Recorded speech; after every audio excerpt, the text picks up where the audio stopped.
Hey guys, welcome back to Crypto Pumps.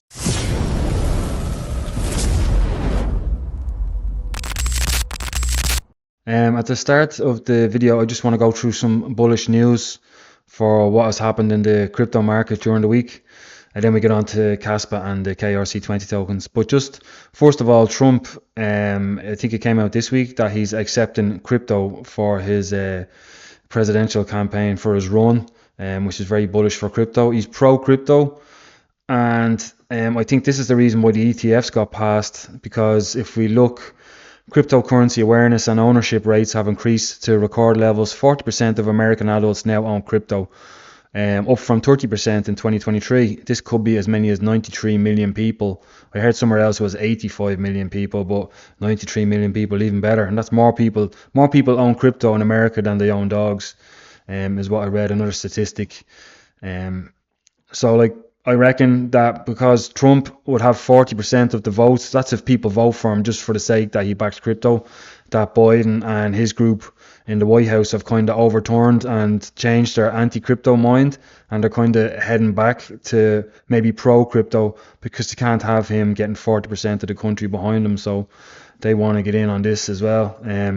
So I reckon that is why the Gary Gensler was overturned. The Ethereums were passed. They had to resubmit their application forms and just take the word staking out of their application forms, but they all got submitted.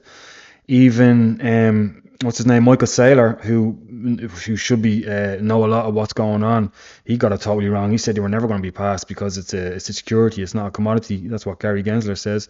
But all of a sudden they all got passed, which is good for us. It's good for the crypto community. That's that. If we go back here, it's just a pity he's not accepting Caspa right here at the end. That would be great. Can you imagine that? On other news, let's get on to Caspa. So we have Castor. Hello folks, I am Castor, built on the KRC-20 on the best crypto network of the world, Caspa, which we'd all agree with. So this guy, he's 25, or sorry, not 25, he's 50 or 51. He's from Greece. He's a music composer. He's a programmer. He's mined Caspa. He's worked for CoinPal, which is another one of the KEF founders.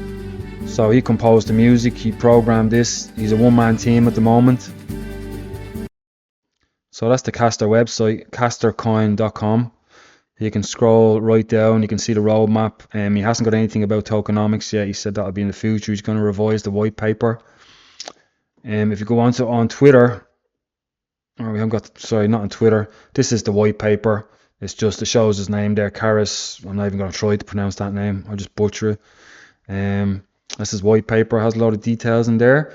And then it has an AMA done with him as well. This is on the Discord page. If you go to the Castor Coin Discord and you go to the top to the pin messages and click on that, this is in there. It's an interview with the founder. And he goes into a little bit of detail here. But he says, I am 50 years old, born and grown in Greece, and I have 25 years experience in IT and programming, including software and hardware, web developing, etc. First of all, I'm a music composer though. So he goes on to say he's worked in banks, he's worked CoinPal, and he goes, I started working with cryptocurrencies initially as part of my job as a web developer in order to integrate crypto payments into web shops. So it was a matter of time, just a matter of time to get deeper into it, because beyond stateless money, it is also an exciting technology. I've put a lot of work in, or I think so, into Caspa so far. To mention a few of what I have done, the Greek translation team, I think maybe it was this white paper and all that was written in Greek and it was translated to English. CoinPal Advanced, so you can see there he worked for CoinPal, which is one of the KEF founders. He did some mining with KSO and one KS3M, so he did some mining. He was into Caspa well before this. I created the website Caspa Social Network, which is this one here. You could go check this one out, caspa.oneearth.gr for Greece. I haven't logged into this. I had a look. I don't know if it's all in Greek or there's any English speaking people. I might have a look. What else is on this? I created the website. As a musician, I couldn't help but allocate time to make the music album count on Caspa, exclusively for Caspa. It could be officially released under rights and merchandise. Yeah, he has a YouTube channel with all the music. But there's a whole interview going down there with the founder of it. And what I like about this is he was into Caspa. beforehand. He's a programmer. He's doxed. You know who he is, and that's what he wants to build on this. So we'll see what he comes out with his tokenomics. This is the guy here.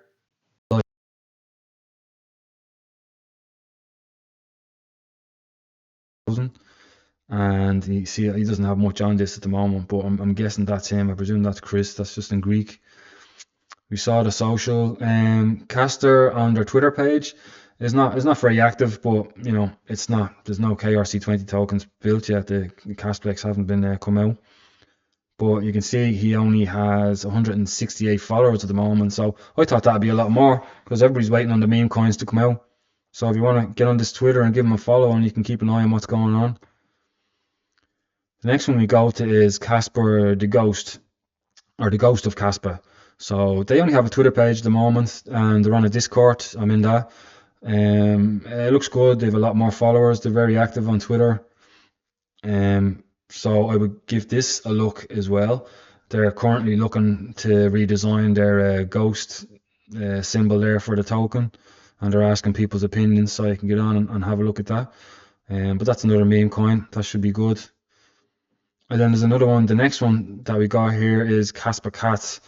But as you can see here, like the team, like you know, they've got the computer generated the cartoons for teams, like which is basically pointless. So they're anonymous really. But then you see the team, and underneath here it has Ryan. The three have been copied, like they're both exactly the same. It has 2023 down the bottom. When you click on the Instagram, it's nothing's happening. So I'd say this is probably the first one to start getting built when they heard Casplex was coming out, but it looks like maybe they gave up because it doesn't seem very active. There's nothing going on. And that's that one. The next one is, I presume it's pronounced Fusion or Fusion, like fusion energy. And that's my guess. I haven't heard anybody say it yet. And this one has 573 followers.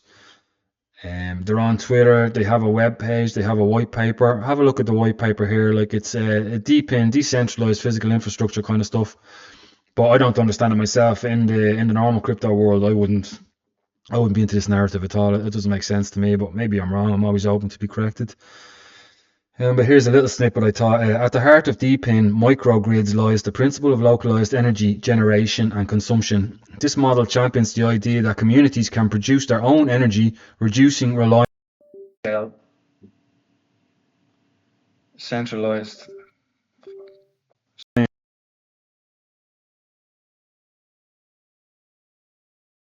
Large-scale, centralized power plants that are often inefficient due to transmission losses over long distances. Fusion energy, with its promise of limitless energy and minimal environmental impact, fits seamlessly into this paradigm. It offers a stable and continuous energy. Bloody, but anyway, I don't get what this has got to do with a token coming out on, like how are tokens involved with fixing, where we are going to have a mini power plant out the back garden. I'm not being smart. I don't really understand. Like I'd be interested to know. Like I mean, deep in, like I'm invested in ORT. That's OORT. It's not doing too good at the moment, but there's good minds behind it. But it's decentralized data storage. It's decentralized computer power, and they have AI modeling as well. So basically, instead of using Microsoft or using Azure or AWS or whatever to store your data on, it gets encrypted and it gets broken up and into shards and it gets split up, and it's stored on separate nodes all around the world, so decentralized. And if you own one of them nodes, you get paid in the local currency, which is ORT. So on this, I don't really understand. If you build a power station out your back garden or something and you power the neighbors and all that, you get paid in Fusion. I don't understand, like, but I get the other two. They're just meme coins, but I don't understand this. But I don't understand this in normal crypto. You know, this kind of stuff, like saving the planet on crypto. But anyway, that's just me, and that's Fusion. And that's the three of them. That's all I wanted to say there. Turbo is doing great, as you can see. I've seen some rumors. I don't know if it's true or not. I haven't looked into it. Or it's getting listed on Coinbase or not. But I have a bit of Turbo. I got rid of all the memes. I just had enough of them. I kept Turbo. I kept €300 in Turbo, and it's up at like 4 grand now. Turbo, just because your man behind the Turbo was very genuine. He just created it on ChatGPT. It was interesting. There's a video on YouTube about it, and yeah, it had a good backstory, and it's still got a lot to grow. So yeah, that was worth getting and just holding on to. But I hope you found that video helpful. Shout out to Phil Prince, because I knew about Castercoin, but I didn't see the other ones, and I didn't have time to make a video. So yeah, fair play to him getting in there first. But it's hard to make videos and keep up to date with all the other YouTubers. But I hope you enjoyed that. Please leave a like and subscribe if you found it helpful, and I'll talk to you again.